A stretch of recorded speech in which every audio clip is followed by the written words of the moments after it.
প্রাণী হিসাবে সকল সৃষ্টি বা প্রাণী ছাড়াও সকল সৃষ্টির প্রতি আমাদের একটা দায়বদ্ধতা, দায়িত্বশীলতা থাকবে। এই জন্যই তো আপনি যা খুশি তা করতে পারেন না একটা গাছের সাথে, একটা প্রাণীর সাথে, একটা বিড়ালের সাথে, একটা কুকুরের সাথে। এমনকি আল্লাহর একটা নিষ্প্রাণ কোন সৃষ্টি, সেটাকেও আপনি যথেচ্ছা ব্যবহার করতে পারেন না, সেখানে আপনার দায়িত্বশীলতার ব্যাপার থাকে। এটা হলো মুসলমানদের স্ট্যান্ড, যেটা নাস্তিক্যবাদীদের স্ট্যান্ডের চাইতে অনেক বেশি যৌক্তিক, অনেক বেশি শক্তিশালী এবং অনেক বেশি লজিক্যাল। আমাদের ওয়ালা বারা সম্পর্কে কারণ হয়তো জ্ঞানের অভাব, কেউ হয়তো সেকুলার পৃথিবীর নানা অপপ্রচারের শিকার হয়ে এ সম্পর্কে ভুল ধারণা করে বসে আছে। তাদের এই ধারণাটি ভাঙা দরকার। যদি তিনি মুমিন হয়ে এই পৃথিবীতে বেঁচে থাকতে চান, যদি তিনি মুসলমান হতে চান, তাহলে তার এই ধারণা ভাঙতে হবে, ভুলটা ভাঙতে হবে। নবী সাল্লাল্লাহু আলাইহি সাল্লামের প্রসিদ্ধ হাদিসগুলোর মধ্যে থেকে একটি, মান আহাব্বা লিল্লাহ, যে ব্যক্তির ভালোবাসা হবে আল্লাহর খাতিরে, ওয়া আবগাদা লিল্লাহ, আর যে ব্যক্তি কাউকে অপছন্দ করবে, কারোর প্রতি শত্রুতা পোষণ করতে হলে সেটা করবে, সেটাও আল্লাহর খাতিরেই। ওয়া আতা লিল্লাহ, যে ব্যক্তি কাউকে কিছু দিবে সেটা আল্লাহকে খুশি করার জন্যই দিবে, আল্লাহর কারণেই দিবে। ওয়া মানা লিল্লাহ, কাউকে কিছু দিবে না, সেটাও আল্লাহর জন্যই দেওয়া থেকে বিরত থাকবে। এই লেভেলটাতে যদি কেউ যেতে পারে, ফাকাদ ইসতাকমালাল ঈমান, এই ব্যক্তি তার ঈমানকে পরিপূর্ণ করে ফেলেছে। এই ব্যক্তি ঈমানদার হিসাবে পরিপূর্ণ হতে পেরেছে যদি কেউ এই লেভেল পর্যন্ত যেতে পারে। আল্লাহ সুবহানাহু ওয়া তাআলা আমাদেরকে এই লেভেলের ঈমানদার হওয়ার তৌফিক দান করুন। আমিন। এই হাদিসটি ইসলামী আকীদা, ইসলামী বিশ্বাসের একটা গুরুত্বপূর্ণ ভিত্তি, আর সেটি হলো আল ওয়ারা ও আল বারা, আল্লাহর জন্য ভালোবাসা এবং আল্লাহর জন্য বৈরিতা। এটা ঈমানের গুরুত্বপূর্ণ একটা পার্ট, ঈমানের গুরুত্বপূর্ণ একটা অংশ। এর সাথে ঈমানের সম্পর্ক অত্যন্ত সুগভীর এবং সুনিবিড়। আজ নানা মুখরোচক স্লোগানে আমরা অনেকে ঈমানের গুরুত্বপূর্ণ এই বিষয়টাকে ভুলে বসেছি, অনেকে ভুল বুঝে বসে আছে। অনেকে হয়তো দিন সম্পর্কে খুব ভালো জানাশোনা না থাকার কারণে এ সম্পর্কে আমরা জানিই না যে ওয়ালা এবং বারা জিনিসটা আবার কি। এই যে আমাদের ওয়ালা বারা সম্পর্কে কারণ হয়তো জ্ঞানের অভাব, কেউ হয়তো সেকুলার পৃথিবীর নানা অপপ্রচারের শিকার হয়ে এ সম্পর্কে ভুল ধারণা করে বসে আছে। তাদের এই ধারণাটি ভাঙা দরকার। যদি তিনি মুমিন হয়ে এই পৃথিবীতে বেঁচে থাকতে চান, যদি তিনি মুসলমান হতে চান, তাহলে তার এই ধারণা ভাঙতে হবে, ভুলটা ভাঙতে হবে। আমাদের এই পৃথিবীতে এখন খুব মুখরোচক একটা স্লোগান হলো উদার হও, যেটা শুনতে খুব ভালো শোনা যায়। এই স্লোগানটা আপনি দেখবেন ইসলাম এবং মুসলমানদের প্রতি যারা বিদ্বেষ পোষণ করে, শত্রুতা যাদের অন্তরে লালন করে, সেই মানুষগুলো এই স্লোগানটা একটু বেশি বেশি বলে যে আমাদেরকে উদার হতে হবে, আমাদেরকে ব্রড হতে হবে। এ সম্পর্কে আলী রাদিয়াল্লাহু তাআলা সে উক্তিটা খুব জুৎসই মন্তব্য মনে হয়। কালিমাতু হাক্কিন উরিদা বিহাল বাতিল, কথা সত্য মতলব খারাপ। উদার হতে হবে ঠিক, কিন্তু আসলে তারা আমাদেরকে, অর্থাৎ মুসলমানদেরকে উদার হওয়ার কথা বলে যেই জায়গাটা নিতে চায়, সেটা আমাদের কাঙ্ক্ষিত জায়গা আসলে না, সেটা আমাদের প্রত্যাশিত জায়গা না, সেখানে আমরা আসলে যেতে চাচ্ছি না। নিজের অজান্তে সেই জায়গাটা হয়তো আমি চলে যাচ্ছি। আল্লাহর জন্য ভালোবাসা, আল্লাহর জন্য বৈরিতা, এই বিষয়টাকে আজ আমাদের মুসলমানদের মধ্যে অনেকে, অর্থাৎ সো কল্ড বা নামধারী মুসলমানদের মধ্যে অনেকে মনে করে এটা একটা সীমাবদ্ধতা, সংকীর্ণতা। যেমন আপনারা খুব চমকপ্রদ কিছু কথা শুনতে পান, এর ভিতরে একটা হলো সবার উপর মানুষ সত্য, তাহার উপর নাই। মানবিকতা, মানবিক মূল্যবোধ, এই বিষয়গুলোকে সবচেয়ে বড় করে দেখা। মানুষকে মানুষ হিসাবে দেখেন, ধর্মের বিচারে দেখেন না। শুনতে খুব সুন্দর শোনা যায় না? বাহ, কত উদার, কত ব্রড। মানুষকে মানুষ হিসাবে দেখার চেষ্টা করেন, ধর্মের বিচারে দেখার চেষ্টা করেন না। তার মানে আপনি ধর্মের যে গণ্ডি, এটার ঊর্ধ্বে উঠে গেলেন। সুবহানাল্লাহ, ধর্মের গণ্ডি থেকে ঊর্ধ্বে উঠে গেলেন। কোরআন এবং হাদিস বলছে ভালোবাসা হবে আল্লাহর খাতিরে। একজন মানুষ আল্লাহর প্রতি ঈমান আনছে, তাকে আমি ভালোবাসবো, আমার ভালোবাসাটা তার জন্য হবে আল্লাহর খাতিরে, বিকজ তিনি আল্লাহর প্রতি বিশ্বাসী, তিনি আমার লোক, আমি তার লোক, আমরা একে অন্যের অভিভাবক। কোরআনে বারবার যে কথাটি আল্লাহ বলেছে, ঈমানদাররা পরস্পর পরস্পরের অভিভাবক, ঈমানদাররা পরস্পর পরস্পরের বন্ধু, আপন। একজন মানুষ আফ্রিকায় বসবাস করতে পারেন, আমেরিকায় বসবাস করতে পারেন, কিন্তু তিনি যখন আল্লাহর প্রতি বিশ্বাসী হবেন, তখন তার সাথে আমার একটা বন্ধনের কারণে আলাদা একটা ভালোবাসা তৈরি হয়ে যাবে। আর কোনো মানুষ আমার সাথেই হতে থাকেন, কিন্তু তিনি আল্লাহ বা তার রাসূলের প্রতি বিশ্বাস রাখেন না, বরং ইসলাম মুসলমানদের প্রতি বিদ্বেষ লালন করেন, এই লোকটাকে আমি অপছন্দ করব আল্লাহর খাতিরে। হতে পারে সে আমার পরিবারের সদস্য, হতে পারে রক্ত সম্পর্কেও কেউ, কিন্তু তাকে যে অপছন্দ করব সেটা কাজ খাতিরে, আল্লাহর খাতিরে। ঠিক যেমন আমরা রাজনৈতিক বিবেচনায়, দলীয় বিবেচনায় একে অন্যকে ভালোবাসি বা বিদ্বেষ পোষণ করি। যিনি যেই দল করেন, ওই দলের নেতা কর্মী, সমর্থক, অনুসারী সবাইকে তার ভালো লাগে, আর প্রতিপক্ষ দলের সবাইকে তার কাছে খারাপ লাগে। এখানে ভালোবাসার মানদণ্ড কি? দলীয় আনুগত্য আর দলের প্রতি ভালোবাসা। মানুষের বিভিন্ন বিষয়কে কেন্দ্র করে ভালোবাসা হতে পারে। যেমন আমরা যখন দূর দেশে যাই, যখন শুনি আমার দেশি বাংলাদেশি ভাই, তখন একটা টান অনুভব করি, এগুলো প্রকৃতিগত। যখন আমরা দেখি কোথাও গিয়ে একজন মানুষ বাংলায় কথা বলছেন, দূর দেশে যেখানে বাংলায় কথা বলা লোক নাই, তখন আমরা একটা টান অনুভব করি যে আমার ভাষাভাষী। এগুলো সবই প্রকৃতিগত এবং এগুলো কোনো দোষণীয় বিষয় না, এগুলো স্বাভাবিক। কিন্তু আমি বলছি, আইডিওলজিক্যাল জায়গা থেকে মানুষের ভালোবাসার একটা মানদণ্ড থাকতে হয়। যদি বলেন যে না আমি এসব মানদণ্ডের ঊর্ধ্বে, তাহলে আপনি ঈমানের গণ্ডির বাইরে, ঈমানের গণ্ডির বাইরে। আমরা যেটাকে অনেক ক্ষেত্রে উদারতা মনে করি, সেটা মূলত উদাসীনতা। আমরা যেটাকে মনে করি ধর্মীয় উদারতা, কোনো কোনো ক্ষেত্রে সেটা ধর্মের বেলায় উদাসীনতা। বেশ কিছুদিন আগেই একজন বড় ক্রীড়া তারকা, ক্রীড়া জগতের তারকা,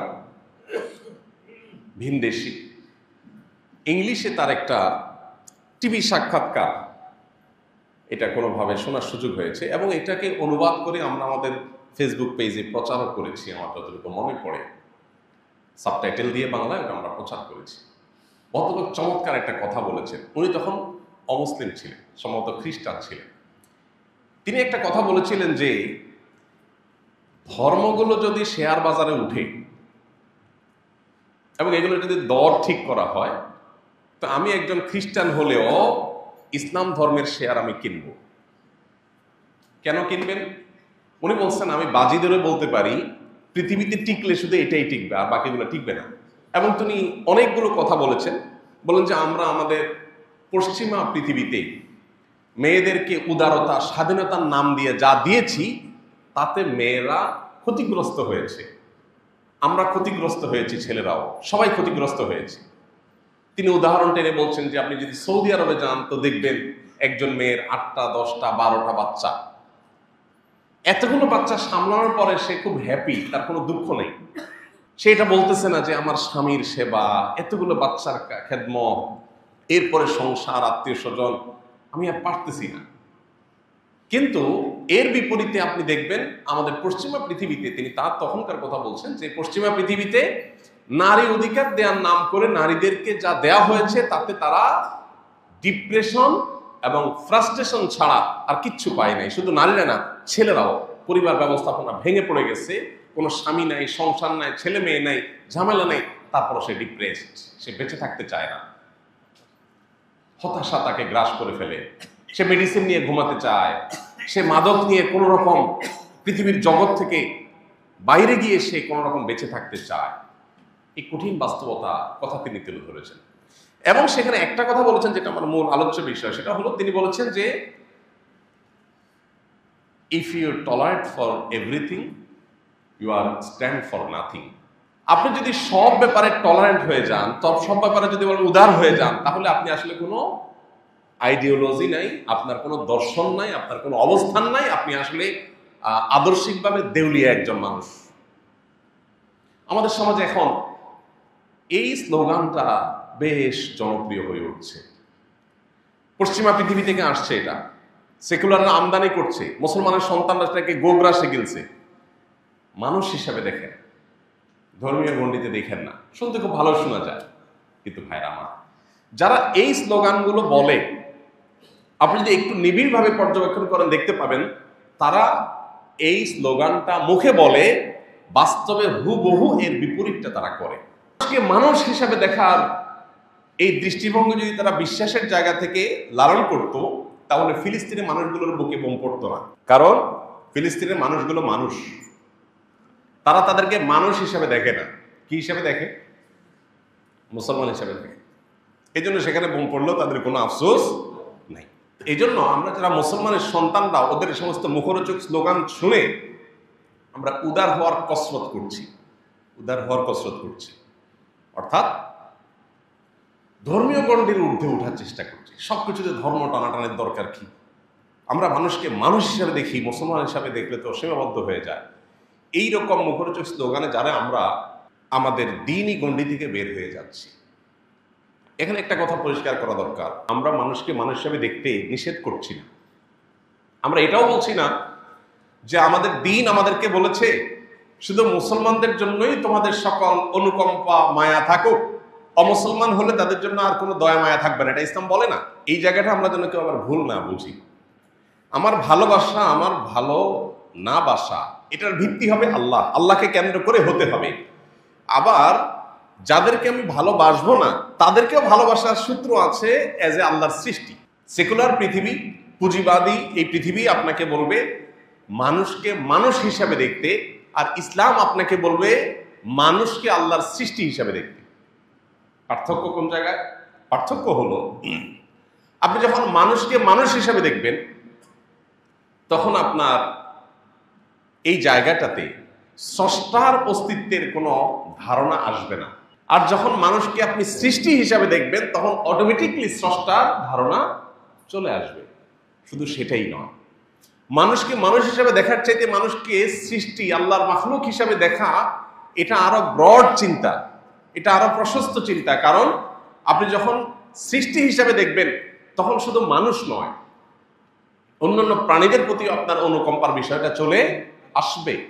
শুধু সেটিই নয়, নবী করিম সাল্লাল্লাহু আলাইহি সাল্লামের কাছে প্রশ্ন করা হয়েছিল যে একটা প্রাণী, একটা পাখি, তার প্রতি অনুকম্পা করলেও কি আল্লাহ আমাদেরকে সওয়াব দিবে? নবীজি সাল্লাল্লাহু আলাইহি সাল্লাম বলেছেন, আলা কুল্লি কাবিদিন রাতবাতিন আজরুন, প্রত্যেকটা প্রাণ যার ভিতরে আছে তাকেই যদি তুমি কোনো উপকার করো আল্লাহর কাছ থেকে তুমি রিওয়ার্ড এবং বিনিময় পাবে। তার মানে কি দাঁড়ালো? ইসলাম আমাদেরকে শুধুমাত্র মানবিক দৃষ্টিকোণ থেকেই দেখতে বলে না, মানবিক দৃষ্টিকোণ থেকে আমরা দেখবই মানুষ হিসাবে মুসলিম অমুসলিমদের প্রতি আমাদের আন্তরিকতা, সৌহার্দ্য, সহমর্মিতা, ভালোবাসা থাকবে। শুধু তাই নয়, প্রাণী হিসাবে সকল সৃষ্টি বা প্রাণী ছাড়াও সকল সৃষ্টির প্রতি আমাদের একটা দায়বদ্ধতা, দায়িত্বশীলতা থাকবে। এই জন্যই তো আপনি যা খুশি তা করতে পারেন না একটা গাছের সাথে, একটা প্রাণীর সাথে, একটা বিড়ালের সাথে, একটা কুকুরের সাথে। এমনকি আল্লাহর একটা নিষ্প্রাণ কোন সৃষ্টি, সেটাকেও আপনি যথেচ্ছা ব্যবহার করতে পারেন না, সেখানে আপনার দায়িত্বশীলতার ব্যাপার থাকে। এটা হলো মুসলমানদের স্ট্যান্ড, যেটা নাস্তিকবাদীদের স্ট্যান্ডের চাইতে অনেক বেশি যৌক্তিক, অনেক বেশি শক্তিশালী এবং অনেক বেশি লজিক্যাল। আজ এই মুখরোচক স্লোগানের চোরা বালিতে আমরা অনেকে হারিয়ে যাচ্ছি। আমরা আমাদের ইমানের জন্য, ইমানের খাতিরে ভালোবাসা এবং বৈরিতার জায়গাটা থেকে আমরা সরে গিয়ে আমরা মূলত আমাদের দিন এবং ইমানের ব্যাপারে উদাসীন হয়ে যাচ্ছি। আর যার ফলশ্রুতিতে কুফরির কাছাকাছি আমরা চলে যাচ্ছি নিজের অজান্তে। আপনি অতি উদার হয়ে কুফরির কাছাকাছি চলে যাবেন। আমরা আমাদের পরিবারের সদস্যদেরকে ভালোবাসি এবং এই ভালোবাসাটা অন্য কারোর জন্য আমরা রাখি না। এর মানে এই না যে আমরা অন্যদেরকে ঘৃণা করি, কিন্তু আমার ভালোবাসার একটা ভিত্তি হলো আমার পারিবারিক বন্ধন। আমি আমার বাপ মা, ভাই বোন, ছেলে মেয়ে, স্বামী স্ত্রী, পরস্পরকে আমরা যে ভালোবাসাটা দিই, এটা আরেকজনকে দেই না। ঠিক একইভাবে ইমানের খাতিরে আমার একটা ভালোবাসা হবে, এটা রিজার্ভ ফর মুমিনিন, এটা অন্য কারোর জন্য আর হবে না। আমি অন্য ধর্মের মানুষকে ভালোবাসবো মানুষ হিসাবে, সন্দেহাতীত ভাবে, কিন্তু তিনি আল্লাহর প্রতি অবিশ্বাসী, আখিরাতের প্রতি অবিশ্বাসী, সেই জায়গা থেকে আমি অবশ্যই তার সাথে আমার একটা দ্বিমতের জায়গা থাকবে, একটা দেয়াল প্রাচীর থাকবে।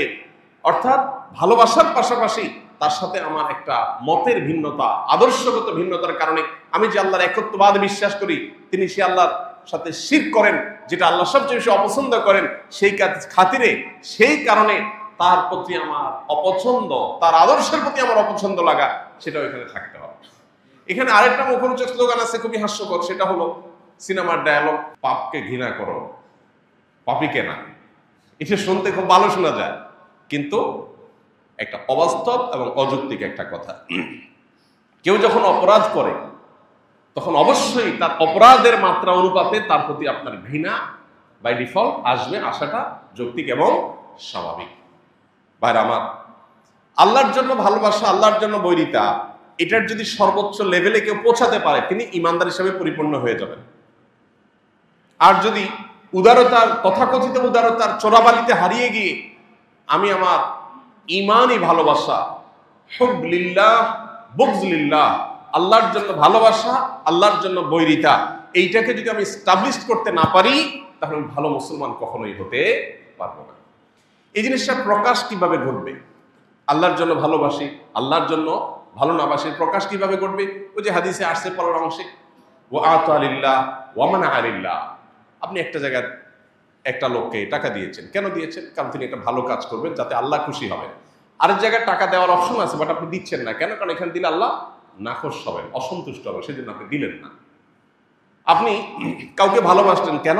কারণ লোকটা খুব আল্লাহওয়ালা, লোকটা খুব আমলদার, লোকটা খুব সৎ, হালাল উপার্জন করেন, উত্তম আচরণ আছে, তিনি নামাজি, তিনি মানুষের ব্যাপারে দায়িত্বশীল, লেনদেনে খুব সঠিক, তিনি একজন আদর্শ মুসলমানের চিত্র তার মধ্যে ফুটে উঠেছে, সেই কারণে আপনি তাকে ভালোবাসেন। এটা আল্লাহর জন্য ভালোবাসা। আরেকটা লোক, সে হয়তো আপনার কাছের লোক, কিন্তু লোকটা খারাপ, এজ এ মুসলমান সে ভালো মুসলমান হতে পারে নাই, অথবা আল্লাহ প্রতি বিশ্বাসী না, আল্লাহর অনুগত না, আল্লাহ রসুলের সুন্নাহর অনুসারী না, সেই কারণে আপনি তাকে পছন্দ করেন না। এটা আল্লাহর জন্য অপছন্দ করেন। এই বিষয়টাকে আরেকটা হাদিসে নবী সাল্লাল্লাহু আলাইহি সাল্লাম আরো চমৎকার ভাবে তুলে ধরেছেন। সেটা হলো, তিনি বলেছেন, হাদিসটি আমরা সবাই কম বেশি শুনেছি, প্রত্যেক মুসলমান, পুরো পৃথিবীর সমস্ত ইমানদাররা সবাই একটা দেহের মতো, একটা শরীরের মতো। যখন পুরো শরীরের কোনো একটা অঙ্গ অসুস্থ হয়, জ্বর হলো, মাথা আঘাতপ্রাপ্ত হয়েছে, আঘাতের কারণে শরীরে জ্বর এসে গেছে, পায়ে তো আসে না জ্বর, কি বলেন? হাতে জ্বর হয় কেন? আঘাত তো মাথায় পাইছে, পাও কেন জ্বর হবে? মাথা যখন ব্যথা হয় তখন তো মাথা জেগে থাকে, হাত পা তো ঘুমায় নাকি? কেন ঘুমায় না? কারণ দেহের প্রত্যেকটা অঙ্গ প্রত্যঙ্গ একে অন্যকে এতটা অনুভব করে, বা একটার সাথে আরেকটার নিবিড় সম্পর্কে এতটাই গভীর, যে একটা যখন কষ্ট অনুভব করে, হাত যখন ভাঙে, তখন পুরো শরীর ব্যথা অনুভব করে, কষ্ট অনুভব করে। হাত যখন কোনো কারণে কেটে যায়, তখন সে কাটার কারণে ব্যথা অনুভব করে। জ্বর যখন হয়, পুরো শরীরের হয়। হয়তো আঘাতটা কোনো একটা অঙ্গ পেয়েছে, কিন্তু পুরো শরীর সেটাকে ফিল করে, অনুভব করে। নবী সাল্লাল্লাহু আলাইহি ওয়াসাল্লাম বলেছেন, সারা পৃথিবীর মুসলমানরা সবাই মিলে একটা দেহের মতো, এই দেহের কোনো একটা প্রান্ত যখন আক্রান্ত হবে, কষ্টে থাকবে, বিপদে পড়বে, জুলুমের শিকার হবে, তাদের প্রতি আল্লাহর শত্রুদের হামলা হবে, তখন গোটা বিশ্বের মুসলমানরা সেটাকে ফিল করতে হবে, যদি সে মুসলমান হয়ে থাকে। আপনি মুসলমান কিনা এটা একটা টেস্ট, এটা একটা পরীক্ষা, যে পৃথিবীর কোন প্রান্তের মুসলমানের কষ্টে আপনি কষ্ট ফিল করেন কিনা। আর যদি মনে করেন যে না, আমি তো ভালো আছি, আপনি বরং মজা নেন, তাহলে সেক্ষেত্রে আপনি নিজেকে মুসলমান হিসাবে দাবি করতে পারেন না। প্রিয় ভাইরা আমার, এই বিষয়টা আজ বড় অভাব চলছে। আমরা পারিবারিক ভিত্তিতে ভালোবাসা, ভাষার কারণে পরস্পরের প্রতি ভালোবাসা, একই ভূখণ্ডের একই এলাকার মানুষ হওয়ার কারণে ভালোবাসা, এরকম আরো নানা ভালোবাসার সাথে আমরা পরিচিত, কিন্তু আল্লাহর সাথে, আল্লাহর কারণে ভালোবাসার সাথে আমরা বেশিরভাগ মানুষ সেভাবে পরিচিত না। আল্লাহ তাআলা বলেছেন, ওয়াল্লাযীনা আমানু আশাদ্দু হুব্বান লিল্লাহ, যারা আল্লাহর প্রতি ঈমান এনেছে তারা সবচেয়ে প্রগাঢ় ভালোবাসাটা আল্লাহকে দেয়, বা আল্লাহর কারণে মানুষকে দেয়, বা অন্য সৃষ্টিকে দেয়। একটা প্রাণীর প্রতিও তার যে মায়া হয়, সেটা সৃষ্টি হিসাবে হয়। এখানে দৃষ্টিভঙ্গিটা সৃষ্টি হিসাবে, মানুষের গণ্ডি থেকে আরো ঊর্ধ্বে, এবং এটা আমাদেরকে স্রষ্টার অস্তিত্বের প্রতি বিশ্বাস বদ্ধমূল করে দেয়। আল্লাহর জন্য আমাদেরকে আল্লাহর জন্য ভালোবাসা, আল্লাহর জন্য বৈরিতা, ওয়ালা এবং বারার এই গুরুত্বপূর্ণ বিষয়টাকে আমাদের জীবনে যেন এস্টাবলিশ করার তৌফিক দান করে। প্রিয় ভাইরা আমার, আজ পশ্চিমা দুনিয়াতে তারা নানা দিক থেকে এগিয়ে আছে আমাদের চাইতে, এবং এগিয়ে থাকার কারণে তাদের থেকে যা পাই সেটাকেই গোগ্রাসে গেলার একটা প্রবণতা আমাদের সমাজে প্রকট আকার ধারণ করেছে। এটা এক দুর্ভাগ্যজনক বাস্তবতা। আমাদের শিক্ষিত তরুণরা, শিক্ষিত মানুষজন অনেকেই আছেন যে ওদের আমাদের চাইতে জাগতিক জ্ঞান বিজ্ঞানে এগিয়ে থাকা, নানান দিক থেকে এগিয়ে থাকার কারণে ওদের কাছ থেকে যেটাই পাই সেটাই আমরা গোগ্রাসে গেলি, আর ওরাও পরিকল্পনা করে আমাদের সমাজে সেগুলোকে পুশ করার জন্য হাজারটা চেষ্টা করে, শত শত হাজার হাজার কোটি টাকার ফান্ড তারা এই জন্য দেয় যাতে করে মুসলমানদের সমাজ ব্যবস্থাতে এগুলো ঢুকিয়ে দেয়। মনে রাখবেন, কেন আপনাকে ওরা ধর্মীয় গণ্ডি থেকে বের করতে চায়, ঊর্ধ্বে ওঠার কথা বলে, মুখরোচক কথা বলে কেন আপনাকে সে আল্লাহর জন্য ভালোবাসা, বৈরিতা এটার ঊর্ধ্বে ওঠাতে চায় যে তুমি তোমার ধর্মের কারণে কেন ভালোবাসো, মানুষের পর কারণে ভালোবাসো, আরো উপরের গণ্ডিতে ওঠো, কেন চাচ্ছে? তারা মূলত চাচ্ছে আপনাকে আপনার গণ্ডি থেকে বের করতে। কেন বের করতে চায়? কারণ তারা জানে মুসলমানদের শক্তির জায়গায় হলো এটা। গোটা বিশ্বের মুসলমানরা বিভিন্ন ভূখণ্ডে বসবাস করতে পারে, বিভিন্ন ভাষায় কথা বলতে পারে, বিভিন্ন বিষয়ে তাদের মধ্যে ব্যবধানের প্রাচীর থাকতে পারে, কিন্তু ইমানের সুতে সবাই আমরা গাথা একই মালায়, সেই জায়গা থেকে আমরা একে অন্যকে ফিল করব, অনুভব করব, এটা আমাদের অনেক বড় শক্তির জায়গা। এই জায়গাটা যদি আমরা সঠিকভাবে অ্যাড্রেস করতে পারি, এই জিনিসটাকে যদি আমরা সঠিকভাবে ধারণ করতে পারি, তাহলে পৃথিবীতে কেউ আমাদেরকে হারাতে পারবে না। এই জন্য তারা আমাদেরকে এই গণ্ডি থেকে বের করতে চায়। টোপটা দেয় খুব মুখরোচক, আদারটা দেখতে খুব সুন্দর, আমাদেরকে বলে মানুষ হিসাবে দেখেন সবাইকে, সবার উপর আল্লাহ সত্য, তার উপরে সবার উপর মানুষ সত্য। মানে আল্লাহ তাআলার গুণবাচক নাম হক, হুয়াল হক, তিনিই সত্য, আল্লাহর অস্তিত্বই চূড়ান্ত, আর কোনটা চূড়ান্ত না, সবই ধ্বংসশীল, শুধু আল্লাহর অস্তিত্বই থাকবে, তিনিই একমাত্র মহাসত্য, আর কেউ না। কিন্তু সেখানে আল্লাহর জায়গায় মানুষকে বসানো হচ্ছে। আমরা চিন্তা করছি তাই তো, আমি মানবিক হচ্ছি, আমি মানবতাবাদী হচ্ছি। স্লোগানগুলো খুব সুন্দর, মানবতাবাদী, মানবিক। যারা এই স্লোগান দেয়, আপনি আপনার বিবেকটাকে উন্মুক্ত করে যদি আপনি দেখেন, আমি আপনাকে চ্যালেঞ্জ করে বলতে পারি, আপনার বিবেক আপনাকে বলবে পৃথিবীতে সবচেয়ে বেশি অমানবিক ওরা। আপনি একটু ডানে বামে খেয়াল করলে দেখবেন ওদের অমানবিকতার হাজারটা চিত্র। ওরা আপনাকে জবাব দিয়ে তার আওতায় আনবে, ওরা কোনো জবাব দিয়ে করবে না। ছোট একটা এক্সাম্পল দিই। আমরা কে না জানি কোন ব্যক্তিকে দোষী হিসাবে অভিযুক্ত করেই তাকে শাস্তি দেওয়া যাবে না যতক্ষণ পর্যন্ত সেটা প্রমাণ না হয়। এটা আমরা জানি না মোটামুটি সবাই। আমরা এটাকে এখন আরো সুন্দর করে বলি মব জাস্টিস, আইন হাতে তুলে নেওয়া। এগুলো কি ভালো না খারাপ? খারাপ। এই খারাপ পৃথিবীর সব সমাজই তো বলে নাকি? এবং যারা এগুলো বেশি বেশি বলে তাদের চরিত্রটা যদি আপনি দেখেন, ইরাকে হামলা করেছে কি অভিযোগে? সেখানে এমন কিছু অস্ত্র আছে যেগুলো মানবতার জন্য হুমকির। সেই অস্ত্র তাদের নিজেদের কাছে আছে, বাট তাদের কাছে আছে, এটা থাকতে পারে না, এই জন্য হামলা করছে। ওকে, হামলা করে একটা দেশ, একটা জাতি তছনছ করে শেষ করে দেওয়া হয়েছে, হাজার হাজার মানুষ হত্যা করা হয়েছে, হাজার হাজার নারী বিধবা হয়েছে, শিশু এতিম হয়েছে। শেষে সে অস্ত্র কি পাওয়া গেছে? যায়। তাহলে এই যে একটা ভুল আক্রমণ, প্রথমত আপনি কাউকে অভিযুক্ত করেই তাকে হামলা করছেন প্রমাণ হওয়ার আগে, এটা মব জাস্টিস। আপনি যখন একজন মানুষকে রাস্তায় চোর সন্দেহে ধরে তাকে গণপিটুনি দিয়ে মেরে ফেলবেন, এটা মব জাস্টিস। এটাকে আপনি খারাপ করেন, আমিও খারাপ বলি। তো আপনি যখন একটা দেশের উপরে হামলা করেন শুধুমাত্র সন্দেহের ভিত্তিতে, আপনি অভিযোগ করছেন আর হামলা করার জন্য রাইট হয়ে গেছে আপনার জন্য, প্রমাণ হওয়ার জন্য অপেক্ষা করলেন না, এমনকি সেটা নাই যে সেটা প্রমাণ হয়ে গেছে এরপর একটাবার সরি পর্যন্ত বলার প্রয়োজন অনুভব করলেন না। আপনার মতো এই আদর্শের মতো অথর্ব এবং আদর্শিকভাবে মুনাফিকি আদর্শ পৃথিবীতে আরেকটা হতে পারে? এখন আমরা আমাদের পার্শ্ববর্তী দুই দেশের মধ্যে যে যুদ্ধ লেগে গেছে দেখলাম, সেখানে আপনি একই জিনিস দেখতে পাচ্ছেন। একটু চোখ কান খুললে আপনি দেখবেন যে একই জিনিস হুবহু হয়েছে।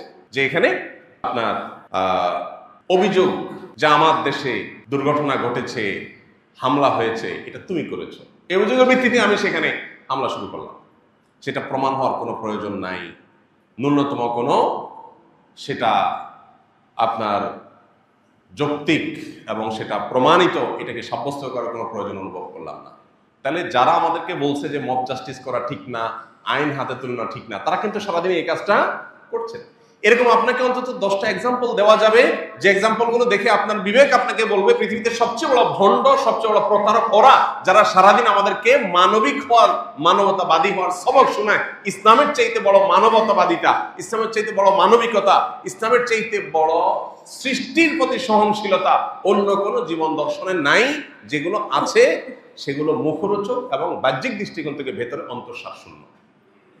আমাদের অনেক মুসলমানের সন্তানরা এখনো নিজেদের অবস্থানটাকে তারা পরিষ্কার করতে পারেন নাই।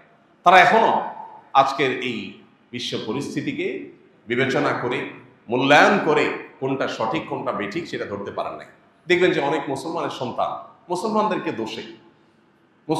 দোষে এবং মুসলমানদের শত্রুদেরকে আপন মনে করে ওরা অনেক শান্তিকামী। মুখরোচক আরেক শব্দ, শান্তিকামী। সবচেয়ে বেশি অশান্তি যারা করেছে তারা নাকি শান্তিকামী। নবী করিম সাল্লাল্লাহু আলাইহি সাল্লামের পুরো জীবনকে এমন ভাবে দেখায় যে উনি একজন যুদ্ধবাজ মানুষ ছিলেন, নাউজুবিল্লাহ। আমরা এর আগেও বলেছি 26টি যুদ্ধে প্রায় অংশগ্রহণ করেছেন নবী করিম সাল্লাল্লাহু আলাইহি সাল্লাম। 26টি যুদ্ধ, এক একটা নাম শুনলে, বদর, উহুদ, খন্দক, গোটা পৃথিবী যেগুলোকে চিনে, মনে হচ্ছে কি বিশাল বড় যুদ্ধ, মহাধ্বংসযজ্ঞ হয়েছে, কত হাজার হাজার লাখ লাখ মানুষ যেন মারা গেছে। এই সবগুলো মিলে 400-র বেশি মানুষ মারা যায়নি। আপনি চিন্তা করেন, মুহাম্মদ সাল্লাল্লাহু আলাইহি সাল্লাম তার যে আদর্শ বাস্তবায়ন করেছেন পৃথিবীতে, এটার জন্য সাকুল্যে 1000 মানুষের জীবন দিতে হয় নাই, মাত্র 400 মানুষ এই 26টা যুদ্ধে, তাও দুই পক্ষের মুসলমান সব মিলে তারপর মারা গেছে। আর এখন একটা বোমা হামলায় হাজার হাজার মানুষ মারা যায়। এরা নাকি শান্তিকামী, এরা নাকি মানবতাবাদী, ইসলাম নাকি অশান্তি। ভাইরা, আজ আমাদের ঈমান ছিনতাই হচ্ছে, ঈমান চুরি হয়ে যাচ্ছে, এই সমস্ত মুখরোচক স্লোগানের চোরাবালিতে হারিয়ে যাচ্ছে। আল্লাহ আমাদেরকে ফিতনার এই সময়টাতে ঈমানকে ধরে রাখার তৌফিক দান করুন। আমাদের ভালোবাসা হবে কার খাতিরে? আমাদের শত্রুতা, বিদ্বেষ, বৈরিতা, অপছন্দনীয়তা, এটা হবে কার খাতিরে? আল্লাহর খাতিরে। এবং এই জায়গাটা যদি আপনি খুব বেশি এস্টাবলিশ করতে পারেন, তো আমার কথা নয়, মুহাম্মদ সাল্লাল্লাহু আলাইহি সাল্লামের সার্টিফিকেট হলো ফাকাদ ইসতাকমালাল ঈমান, তাহলে আপনার ঈমান পরিপূর্ণ হয়ে গেল। আল্লাহ আমাদেরকে সেই জায়গায় যাওয়ার তৌফিক দান করুন। আমরা অতি উদার হতে যাব না, উদার হব, অতি উদার হতে যাব না। অতি উদারতা ভালো জিনিস না। আপনি আপনার মায়ের পেটের ভাই, তার প্রতি আপনার একটা ভালোবাসা যেটা অন্য কারোর জন্য নাই। এখানে যদি আপনি অতি উদার হতে যান, সেটা কি ভালো হবে না খারাপ হবে? অবশ্যই খারাপ হবে। আপনার ভাইয়ের জন্য যে ভালোবাসাটা, এটা আর কারোর জন্য থাকতে পারে? আপনার বাবার জন্য যে ভালোবাসা, সেটা আর কারোর জন্য থাকতে পারে না। আপনি যদি এখানে বলেন না, ভাই দেখে তাকে আমি বিশেষ ভালোবাসা দিব, এটা তো সংকীর্ণ চিন্তা। আমি একটু উদার হওয়ার চেষ্টা করি, আমি আরেকজনকেও একই জায়গায় দেব, তাহলে সেটা আপনার অবস্থানগত দেউলিয়াপনা হবে, এটা উদারতা হবে না। এই জন্য দ্বীনের নামে, উদারতার নামে আমাদেরকে যারা আজ মুখরোচক নানা স্লোগান দিচ্ছে, তারা মূলত আমাদেরকে আমাদের দ্বীনের ব্যাপারে উদাসীন করছে। আমাদের ঈমানটুকু তারা ছিনতাই করে নিয়ে যাচ্ছে, আমরা টেরও পাচ্ছি। এবং নবী করিম সাল্লাল্লাহু আলাইহি সাল্লাম এই ওয়ালা এবং বারা সম্পর্কে এত হাদিস বলেছে। পুরো কোরআনের পাতা পাতা আপনি দেখবেন আল্লাহর জন্য ভালোবাসা, আল্লাহর জন্য বৈরিতা। আল্লাহ বারবার করে বলেছেন, বিভিন্ন জায়গায় বলেছেন, যারা মুশরিক, যারা শিরকে লিপ্ত, যারা আল্লাহর প্রতি অবিশ্বাসী, তারা তোমাদের অন্তরঙ্গ আপন, পরম আপন হতে পারে না। মানুষ হিসাবে অবশ্যই, প্রতিবেশী হিসাবে তাদের প্রতি সদাচরণ কাম্য, নির্দেশিত। শুধু তারা কেন, কোনো প্রাণীও যদি হয়, তার মুখে পানির ফোঁটা দেওয়া, খাবার তুলে দেওয়ার শিক্ষা ইসলাম আমাকে দিয়েছে। সো আমি অন্য ধর্মাবলম্বী ভাইদের সাথে সামাজিক শান্তিপূর্ণ সহাবস্থান বজায় রাখা, মানুষ হিসাবে মানবিক তার যে পাওনাগুলো সেগুলো তাকে দেওয়া, এবং তার প্রতি সর্বোচ্চ শ্রদ্ধা ভালোবাসা রাখা এজ এ মানুষ, সেটা আমরা করবো। আমাদের নবীজি সাল্লাল্লাহু আলাইহি সাল্লাম ইহুদীর লাশ দেখে দাঁড়িয়ে গেছে, জিজ্ঞাসা করা হলো, ইয়া আল্লাহর রাসূল, এটা তো ইহুদীর লাশ। বলেছেন, আলাইসাত নাফসা, মানুষ না? অতএব সেই জায়গাটাতে আমাদের অবস্থান ঠিক থাকতে হবে, কিন্তু আমাদের একটা রিজার্ভ ভালোবাসা চূড়ান্ত পর্যায়ে, সেটা হবে শুধুমাত্র আল্লাহর খাতিরে, অন্য কারোর খাতিরে হতে পারে না। আল্লাহ আমাদেরকে সেই লেভেলের ভালোবাসা অর্জন করার তৌফিক দান করুন, এবং সেই লেভেলের ভালোবাসা শুধু হলে হবে না, বৈরিতাও লাগবে। ইব্রাহিম আলাইহিস সালাম বলেছেন, ইন্নী বারিউম মিনাল মুশরিকিন, আমি মুশরিকদের থেকে মুক্ত। মুশরিকদের লোক আমি না, আমি ওদের লোক না। হ্যাঁ, মানুষ হিসাবে সে বিপদে পড়বে, 100 বার তার মুখে হাসি আমি খাবার তুলে দেবো, 100 বার তার পাশে আমি দাঁড়াবো, 100 বার প্রতিবেশীর তার সদাচরণ করবো, তার সাথে সুন্দর আচরণ করবো, হাসি মুখে ব্যবহার করবো, সবই ঠিক আছে, কিন্তু তার আদর্শের থেকে আমি মুক্ত, তার আদর্শের ধারে কাছেও আমি নেই। আমার সাথে তার আদর্শিক দূরত্ব, ভিন্নতা, প্রাচীর এবং দেয়াল আছে। এগুলোকে যদি তুলে দিয়ে আপনি উদার হতে চান, তো আপনি আর যা হোক মুসলমান হতে পারবেন না। আল্লাহ আমাদের সবাইকে বুঝার তৌফিক দান করুন, আমল করার তৌফিক দান করুন।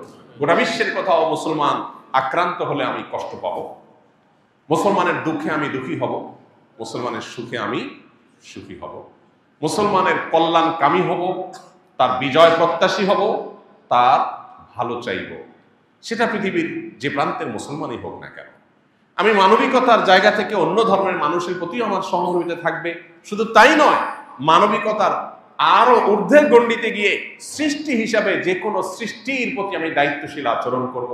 আল্লাহর কাছে তার জন্য আমার জবাবদিহিতা আছে। এই জায়গাটা আমাকে আমাকে উন্নত চরিত্রের যে লেভেলে নিয়ে যাবে, তথাকথিত শুধু মানবিক যে স্তর বা লেয়ার, এই মানবিকতার লেয়ারে যে আমরা ততদূর যেতে পারবো না।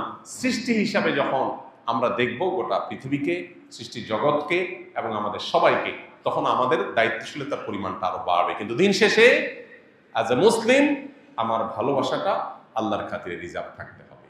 আল্লাহ আমাদের সবাইকে সেই তৌফিক দান করুন। আজ নানা কারণে আমরা আদর্শের ভিত্তিতে, রাজনৈতিক আদর্শের ভিত্তিতে ভালোবাসা, বৈরিতা, এটা আমাদের মধ্যে প্রকট আকারে আজ এটা বিরাজ করছে।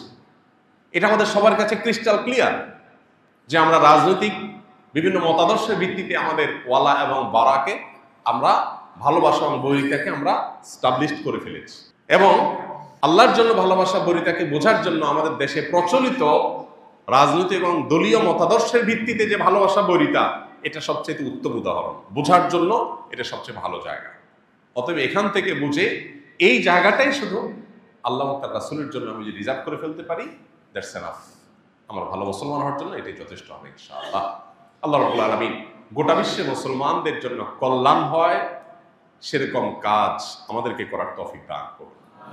এবং শুধু মুসলমান নয়, অন্য ধরনের মানুষের প্রতিও মানবিক দায়িত্বশীল মানুষ হওয়ার তৌফিক আল্লাহ আমাদেরকে দান করুন। এবং তারও ঊর্ধ্বে উঠে সৃষ্টি জগতের প্রতিটি সদস্য, প্রতিটি বস্তু, তার প্রতি মুসলমান হিসেবে আমাদের যে দায়িত্বশীল হওয়ার কথা, আল্লাহ তাআলা সেটাও আমাদেরকে হওয়ার তৌফিক দান করুন। তাহলে সেক্ষেত্রে আমরা আল্লাহর প্রিয় পাত্র হতে পারবো, ভালো মুসলমান হতে পারবো, জান্নাতি হওয়ার উপযুক্ত আমরা হতে পারবো। এবং আমাদের আশেপাশে যত অশান্তি, যত হামলা পাল্টা হামলা, এগুলোর সবগুলোর অবসান ঘটে আল্লাহ রাব্বুল আলামিন শান্তিপূর্ণভাবে আমাদেরকে বসবাস করার তৌফিক দান করুন। বিশেষ করে আমাদের প্রিয় এই মাতৃভূমি, এই মাতৃভূমিকে আল্লাহ তাআলা সকল প্রকার অশান্তি, সকল প্রকার শকুনের চোখ থেকে আল্লাহ তাআলা হেফাজত করুন। সকল প্রকার বিপদ, মুসিবত, জাতীয় পর্যায়ে সকল প্রকার পরীক্ষা থেকে আল্লাহ তাআলা আমাদেরকে রক্ষা করুন। আমাদেরকে ঐক্যবদ্ধ থাকতে হবে, ঈমানী শক্তিতে বলীয়ান হতে হবে। এটাই আমাদের সবচেয়ে বড় শক্তির জায়গা। এর চেয়ে বড় কোনো শক্তির জায়গা আমাদের আর নাই। আল্লাহ এটা আমাদেরকে বোঝার তৌফিক দান